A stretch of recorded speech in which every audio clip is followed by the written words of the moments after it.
किसान और बैल वाला कहानी आप सबको सुनाती हूँ। बहुत समय पहले की बात है। एक छोटे से गांव में एक गरीब किसान रहता था। उसका नाम था हरीराम। हरीराम सीधा साधा, मेहनती और ईमानदार इंसान था। उसकी पत्नी गीता और एक छोटी सी बेटी थी, गुड़िया। हरीराम के पास ज़्यादा जमीन नहीं था, बस 2 खेत और एक पुराना सा कच्चा घर था। उसके पास एक बूढ़ा बैल था, नंदी। वही बैल उसके खेत जोतता था, गाड़ी खींचता और हर काम के में साथ देता था। हरीराम रोज सुबह 4 बजे उठता, पहले बैल को चारा देता था, फिर खेत की ओर निकल जाता था। धूप हो, बारिश हो, वह मेहनत से पीछे नहीं हटता। लेकिन कई सालों से उसकी फसल ठीक नहीं हो रही थी। कभी कीड़े लग जाते थे, कभी बारिश समय पर नहीं होती, कर्ज भी बढ़ने लगा। एक दिन साहूकार उसके घर पर आया और बोला, अगर इस बार फसल नहीं हुई तो तुम्हारा खेत ले लूँगा। हरीराम बहुत परेशान हुआ। उसी रात हरीराम बहुत उदास था। वह अपने नंदी बैल के पास बैठा था और बोला, नंदी, तू ही मेरा सच्चा साथी है। समझ नहीं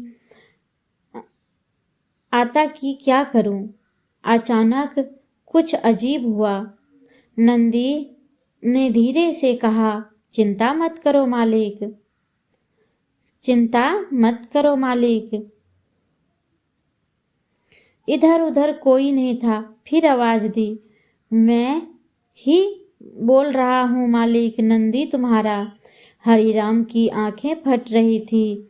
वह डर गया, लेकिन नंदी की आवाज बहुत शांत और स्नेह से भरी थी। बैल की सराहना देखकर नंदी बोला, मालिक, तुम बहुत मेहनती हो, लेकिन खेती का तरीका बदलो। मेहनत खेत से एक हिस्से में नई फसल बो, मिट्टी को आराम दो और याद रखो, लालच मत करना। हरीराम ने पूछा, तू बोल कैसे रहे हो? नंदी बोला, जब इंसान सच्चा और मेहनती होता है तो भगवान उसके लिए रास्ता खोल देता है। नई शुरुआत। अगले दिन हरीराम ने नंदी की बात मानी। उसके आधे खेत में दाल बोई और आधे में सब्जियां। उसने वैज्ञानिक खाद बनाई और समय पर पानी डाली। गांव वाले हंसने लगे। अब बैल से सराहना लेता था, लेकिन हरीराम शांत था। कुछ महीने बाद खेत में हरा भरा फसल हो गया। फसल इतनी अच्छी थी कि गांव के लोग तंग रह गए। हरीराम ने साहूकार का सारा कर्जा चुका दिया। घर में खुशियां लौट आई। रातों को फिर भी नंदी के पास आया और बोला, तेरी वजह से सब ठीक हो गया। नंदी मुस्कुराया, नहीं मालिक, यह तुम्हारी मेहनत का फल है। एक दिन गांव के राजा ने सिपाही आए और उन्होंने उसे पता चला कि हरीराम का बैल बोलता है। राजा ने आदेश दिया, बैल को मेरे महल में ले आओ। हरीराम डर गया। अगर राजा नंदी को ले जाएगा तो उसका क्या होगा? महल में रोज राजा ने कहा, अगर यह बैल सच में बोलता है तो मेरे सामने बुलवाओ। नंदी चुप रहा। राजा को गुस्सा आ गया। फिर भी नंदी को बहुत बोलने के लिए कहा, फिर भी नंदी कुछ भी नहीं बोला। इससे राजा को बहुत गुस्सा आ गया। तू झूठ बोलते हो। हरीराम बोला, महाराज, बैल तब ही बोलता है जब सामने वाला सच्चा हो, दयालु हो। राजा को अपनी गलती समझ आई और उसने मना कि वह घमंड करता था। जैसे ही राजा ने दिल से माफी मांगी तो नंदी बोला, राजा को भी प्रजा का ध्यान रखना चाहिए।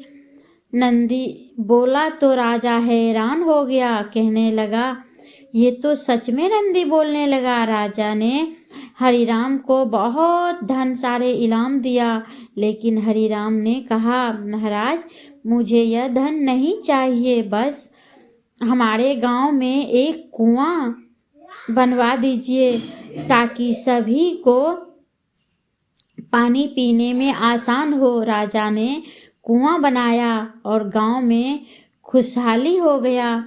फिर से अच्छी गांव बन गए। कुछ समय बाद नंदी फिर साधारण बैल बन गया। उसने फिर कभी बात नहीं की। हरिराम समझ गया, नंदी का बोलना असल में भगवान का संदेश था। इसीलिए इस कहानी से आप सबको क्या सीख मिला? मेहनत और ईमानदारी का फल जरूर मिलता है। लालच नहीं करना चाहिए। सच्चाई सबसे अच्छी ताकत है। जो दूसरों के लिए सोचता है वही सच्चा इंसान होता है। भगवान हमेशा मेहनती लोगों को ही साथ देता है। इसीलिए ये कहानी आप सबको कैसी लगी? अब मैं एक और कहानी सुनाता हूँ। गरीब किसान रोज राजा बना। गरीब किसान जो राजा बना। बहुत समय पहले की बात है। एक छोटे से राज्य के किनारे एक गांव था। उसी गांव में एक गरीब किसान रहता था। उसका नाम था सोहन। सोहन के पास बस एक छोटा सा खेत था, एक झोपड़ी और एक बूढ़ी माँ थी। पिता का देहांत हो चुका था। घर की सारी जिम्मेदारियां उसी के कंधे पे थी। सोहन मेहनती था, लेकिन किस्मत उसका साथ नहीं देता था। कभी कभी बारिश कम हो जाती थी, कभी फसल में कीड़े लगने लगते थे। फिर वह और रोज सुबह सूरज निकलने से पहले खत्म हो जाता था। एक साल भयंकर सूखा पड़ा। तालाब सूख गया, खेत फट गया। गांव में भूख की नौबत आ गई थी। लोग राजा को कोसते थे, राजा को हमारी परवाह नहीं है। राजा का नाम धर्मेंद्र सिंह था। वह पहले अच्छा था, लेकिन अब दरबार की बातें में जाकर जनता से दूर हो जाते थे।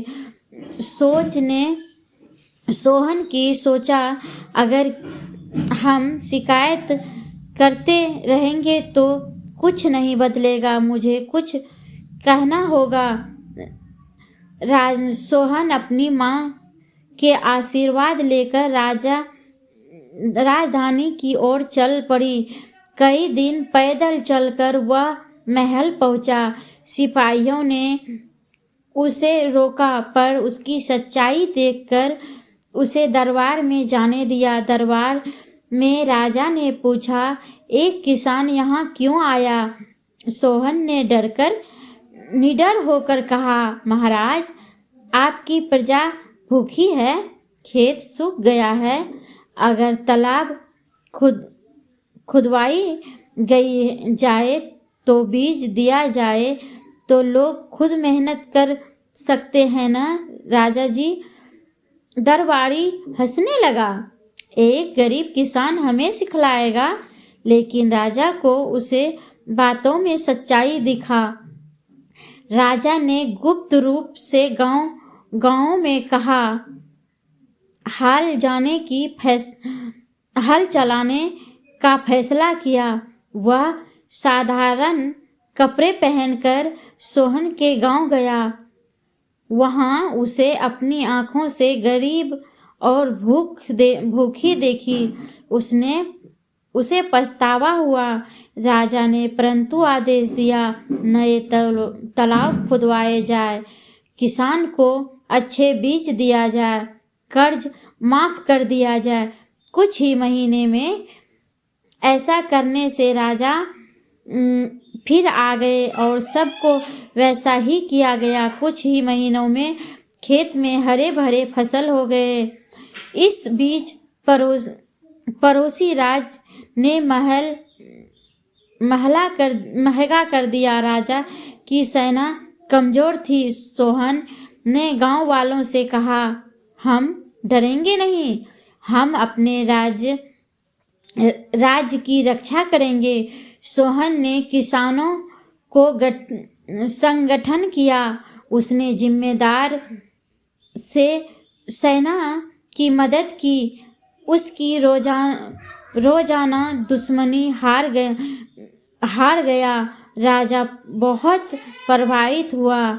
कुछ समय बाद राजा धर्मेंद्र सिंह गर्भ रूप से बीमार पड़ गया। उसका कोई बेटा नहीं था। उन्होंने दरबार में घोषणा की, राज्य को ऐसे व्यक्ति को जरूरत है जो जनता का दर्द समझे। मैं रोहन को अपनी उत्तराधिकारी की घोषणा करता हूँ। पूरा दरबार चौंक गया। सोहन घबरा गया। महाराज, मैं तो एक साधारण किसान हूँ, मैं राजा कैसे बनूंगा? यही तुम्हारी सबसे बड़ी ताकत है। कुछ महीने बाद राजा का संदेश हो गया। राजा का देहांत हो गया। सोहन को गद्दी पर बैठाया गया, लेकिन राजा बने और बाद में उसने अपने कपड़े और वस्त्र संभाल कर रखा था। किसान के लिए नई योजना शुरू की। हर गांव में स्कूल बनवाया। गरीब के लिए मुफ्त इलाज की व्यवस्था की। अन्य तथा कार्यालय में दरबार को हटा दिया। राजा धीरे धीरे खुशहाल हो गया। एक दिन उसकी माँ पूछा, बेटा, क्या तुम्हें खेती की याद नहीं आती? रोहन मुस्कुराया और कहा, माँ, मैं आज भी खुद को किसान ही मानता हूँ। बस अब मेरा पूरा राज्य है, इसीलिए अब मेरी प्रजा के साथ मैं हिम्मत करके पूरी प्रजा का साथ दूंगा। यही सच्चाई और सराहना और कोई भी ऊंचाई हासिल की जा सकती है। जो जनता का दर्द समझे वही सच्चा नेता होता है। मेहनत और ईमानदारी की बेकार नहीं जाती। बड़े पद पर पहुंचकर भी नम्रता रखना चाहिए। ये सच्चाई इसी कहानी से सीख होती है। ये कहानी आप सबको कैसी लगी? अब मैं आपको एक और कहानी इसमें सुनाती हूँ। जंगल का रहस्यमयी राजमहल। बहुत समय पहले की बात है। एक छोटे से गांव के पास घना और डरावना जंगल था। लोग रहते थे। उस जंगल के बीचों बीच एक पुराना रहस्यमयी महल था। कोई नहीं जानता था कि वह महल किसने बनाया। गांव के लोग वहां जाने से डरते थे। कहते थे, जो भी वहां जाएगा वापस नहीं आएगा। लेकिन उसी गांव में एक बहुत बहादुर और विज्ञान लड़का रहता था। उसका नाम था आरव। आरव जंगल की ओर गया। आरव बचपन से ही उस महल के बारे में सुनता आता था। एक दिन उसने यंत्र किया, मैं सच्चाई जानकर रहूँगा। उसकी माँ ने मना किया, बेटा वहाँ मत जाना। लेकिन आरव ने कहा, अगर डरेंगे तो सच नहीं जान पाएंगे। वह सुबह सुबह एक छोटी सी थैली में खाना पानी ले कर जंगल की ओर निकल पड़ा। अजब की आवाज। जंगल में सन्नाटा था। बहुत बड़ा घना जंगल था। अचानक पेड़ों से अजीब आवाजें आने लगी। पत्ते हिलने लगा जैसे कोई उसमें छिपा कर रहा हो। आरब थोड़ा डरा लेकिन उसने हिम्मत नहीं छोड़ी। कुछ दूर चलने के बाद उसने एक विशाल टूटा फूटा महल दिखाई दिया। उसकी दीवारों पर बेलें लिपटी थी। दरबार आधा खुला था। महल के अंदर गया। जैसे ही आरब अंदर गया दरवाजा अपने आप बंद हो गया। महल के अंदर अंधेरा था। दीवार पर पुराने चित्र लगे थे। अचानक जोरों की आवाज आई। आरब ने कांपते हुए कहा, मैं आरब हूँ, सच्चाई जानने आया हूँ। तभी सामने एक चमकता रोशनी हुआ और उसमें से एक सफ़ेद दाढ़ी वाला बूढ़ा राजा प्रकट हुआ। राजा बोला, मैं इन राज्य का पुराना राजा हूँ। वर्षों पहले मेरे ही मंत्र ने धोखा देकर मुझे यहाँ कैद कर दिया। यह महल जादुई है। जो लालची या डरपोक होता है वह यहाँ से बाहर नहीं जा पाता। आरब ने पूछा, मैं तो बाहर जा सकता हूँ। राजा मुस्कुराया, तुम्हें 3 परीक्षा पार करनी होगी। पहली परीक्षा। अचानक महल में आग की लिपट उठने लगी। आरब डर गया लेकिन उसे याद आया, डर पर जीत की असली साहस है। वह आंख बंद करके आगे बढ़ा। कुछ मदद के बाद आ गया तो गई। दूसरी परीक्षा। एक कमरे में सोने चांदी के ढेर लगे थे। आवाज आई, अगर तुम यह धन ले लो तो बाहर जा सकते हो। आरब ने सोचा, अगर मैं धन लेकर जाऊंगा तो गांव वाले खुश होंगे क्या? लेकिन फिर उसने कहा, मुझे सिर्फ सच्चाई चाहिए, धन नहीं। सोना बहुत धूल में बदल गया। अंतिम कमरे में उसने एक घायल पक्षी देखा। दरवाजा के सामने था, बस कुछ कदम दूर। आवाज आई, पहले बाहर निकलो, नहीं तो हमेशा के लिए फंस जाओगे। लेकिन आरब ने दरवाजा छोड़कर पहले पक्षी को उठाया और उसे पानी पिलाया। तभी पूरा महल रोशनी से भर गया। बूढ़ा राजा फिर प्रकट हुआ और कहा, आरब तीनों परीक्षा पास हो गए। अब आरब खुद जंगल से बाहर आ खड़ा हुआ। उसने हाथ में एक छोटी सी अंगूठी राजा ने दिया। याद के रूप में। आगे की कहानी सुनिए। गांव लौटकर आरब ने सबको सच्चाई बताई। तभी लोग राजा से नहीं डरते। आरब बड़ा होकर एक यंत्र नेता बन गया और वह हमेशा याद रखता था, सच्ची ताकत धन में नहीं बल्कि साहस और दया में होती है। डर पर विजय असली साहस है। लालच इंसान को फंसा देता है। दया सबसे बड़ी शक्ति होती है। सच्चाई की हार कठिन हो जाता है पर अंत में जीत उसी को होता है। इसीलिए इस कहानी से आपको क्या सीख मिली, आप ज़रूर कमेंट में बताइए।